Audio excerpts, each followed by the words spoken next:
King appears to be entertaining himself, doing a little dance there. Edward's raising the morale of his men by putting himself way out at the front, just the way that young Edward, Prince of Wales, had done when challenging him. And he's got the figure for it. He is going to run to fat in later life, like his grandson, Henry VIII, is going to. But he's right at the top of his game and his power in 1471.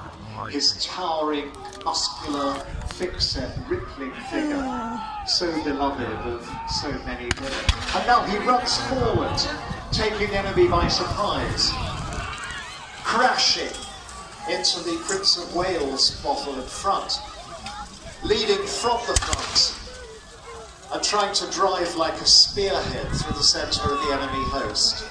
Simultaneously, his brother Richard is advancing upon Somerset's men. Somewhat more slowly, a more controlled push there.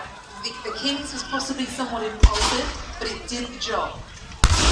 On the far side, the loyal Hastings had taken in the Yorkist right wing at full gallop to support the King, and now Richard is attacking.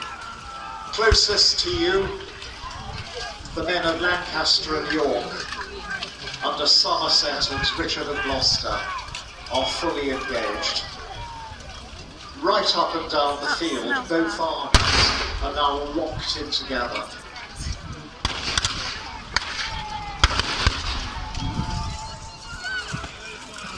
The field is so big today that you've got men 4 or 5 deep, all engaging at the same time. It's not just one line against each other.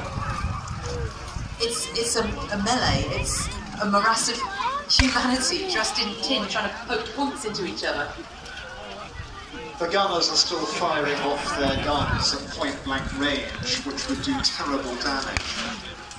There's no more chivalry to this. The combat of the champions was the last of that. Now it's a matter of clanking, screaming butchery.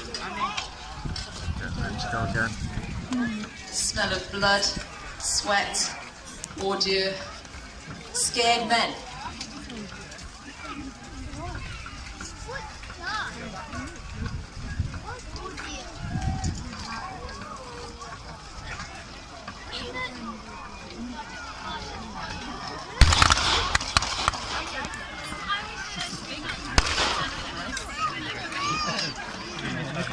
Another rolling volley there, the Yorkist handgunners. James Bond's coming in. Responding to one solitary shot.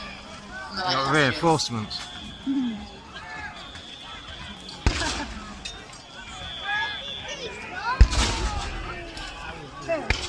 Once more, young Richard of Gloucester has thrown himself into the fray, so that the actual blades of Lancastrian spears are pushed up against his armour. He's now falling back, tired.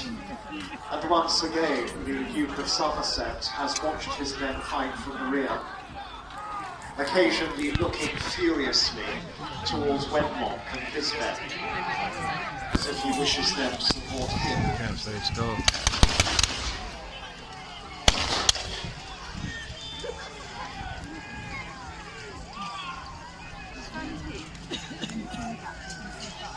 So the men there trailing tiredly apart. They're losing bits of armour, they're losing weaponry.